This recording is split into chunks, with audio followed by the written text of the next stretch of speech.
বিসমিল্লাহির রহমানির রহিম। আসসালামু আলাইকুম।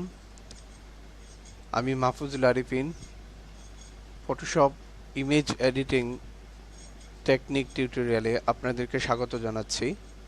আমি আজ আপনাদের সাথে একটি কাজ শেয়ার করব, যে কাজটি আমি আমার বায়ারের জন্য করেছি এবং এখনো চলছে কাজটি।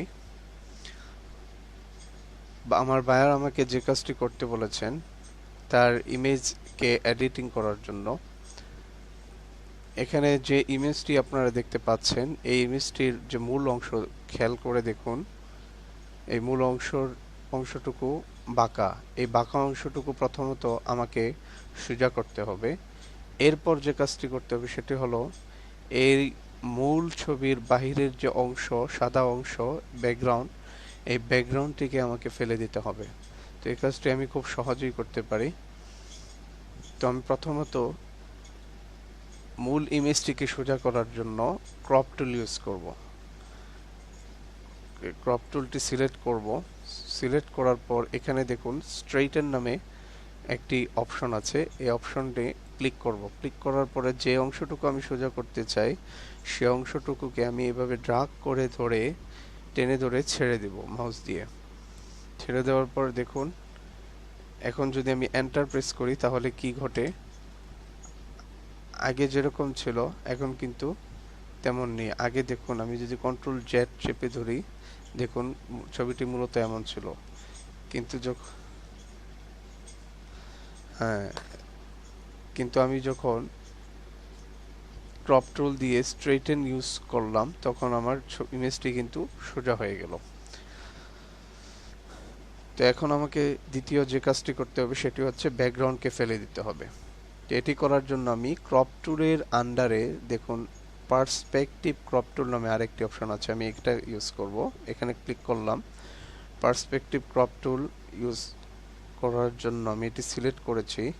পার্সপেক্টিভ ক্রপ টুলের একটি সুবিধা হলো যে এটিকে আমি যেদিকে ইচ্ছা সেদিকে নাড়াচাড়া করে, এটি সিলেক্ট করে যেদিকে ইচ্ছা সেদিকে নাড়াচাড়া করতে পারবো। দেখুন আমি যে কোনো একটি কোণা এইভাবে যদি এইভাবে নেই, আমার ইচ্ছা অনুযায়ী আমি সিলেক্ট করতে পারবো।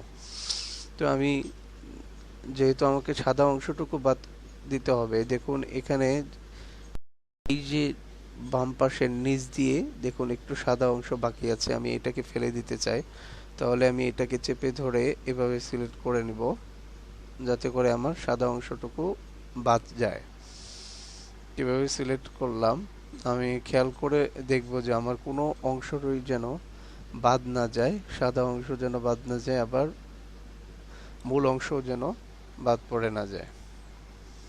এই বিষয়টুকু খেয়াল রাখতে হবে। খুব সুন্দরভাবে সিলেক্ট করতে হবে। আমার মনে হয় খুব সুন্দরভাবে সিলেক্ট হয়েছে। এখন যদি আমি এন্টার প্রেস করি তাহলে দেখুন কি ঘটে। হ্যাঁ, দেখুন এবার কিন্তু পুরো ইমেজটুকু সোজা হয়ে গেছে এবং এর যে সাদা অংশটুকু সেটিও বাদ পড়ে গেছে। তো এই ছিল আমার আজকের টিউটোরিয়াল।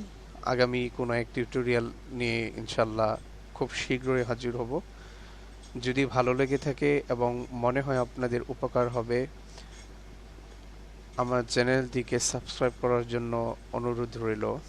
ইনশাল্লাহ আমি যেহেতু একজন ফ্রিল্যান্সার, আমি বিভিন্ন ধরনের কাজই করে থাকি, বিশেষ করে ডাটা এন্ট্রি, ওয়েব রিসার্চ এবং যদি কখনো ফটোশপ বা ইমেজ এডিটিংয়ের যদি কোনো কাজ পাই তাহলে সেটিও আমি করে থাকি। তো যখনই আমি কোনো কাজ পাবো, বিশেষ করে নতুন যারা ফ্রিল্যান্সার আছে তারা যদি আমার চ্যানেলটিকে অনুসরণ করে বা দেখে, আশা করি তাদের কিছু না কিছু অবশ্যই উপকার হবে। ধন্যবাদ। আগামী টিউটোরিয়াল দেখার জন্য আমন্ত্রণ জানিয়ে এখানে শেষ করছি। আল্লাহ হাফিজ। আসসালামু আলাইকুম।